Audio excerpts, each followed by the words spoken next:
নমস্কার সবাইকে, আমি পূজা মাইতি ঘোষ হায়দ্রাবাদ ব্লগে সবাইকে স্বাগত জানিয়ে আমার একটা মিনি ব্লগ শুরু করছি। সংসার কথাটি 4 অক্ষরের না, কিন্তু তার ব্যাখ্যা বিশাল বড়। সং না সাজলে সারের মর্ম বোঝা যায় না।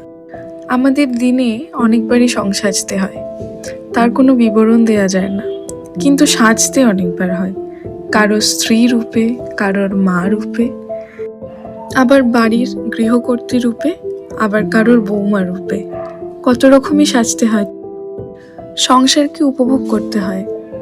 যত বেশি উপভোগ করবে তত বেশি আনন্দ আর সুখ পাবে। তা বলে কি দুঃখ আসে না?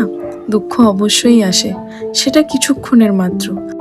প্রকৃতি যেমন ঝড় তোলে, ঝড় উঠলে যেমন সব উত্তাল পাথাল হয়ে যায়, আবার ঝড় শান্ত হলে বোঝা যায় না এই প্রকৃতি এত বিভৎস হতে পারে। সেম ব্যাপার নিজের লাইফে। তুমি কতটা রাখবে আর কতটা বাদ দেবে, কতটা ভাববে আর কতটা ভাববে না, কাকে নিয়ে ভাববে আর কাকে ছেড়ে ভাববে, সেটা একান্তই তোমার ব্যক্তিগত ব্যাপার।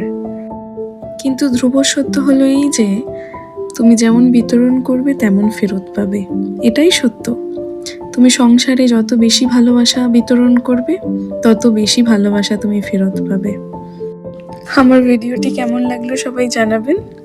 লাইক করবেন, কমেন্ট করবেন, শেয়ার করবেন, অনেক ভালোবাসা দেবেন। সকলে সুস্থ থাকবেন। সকলকে টাটা।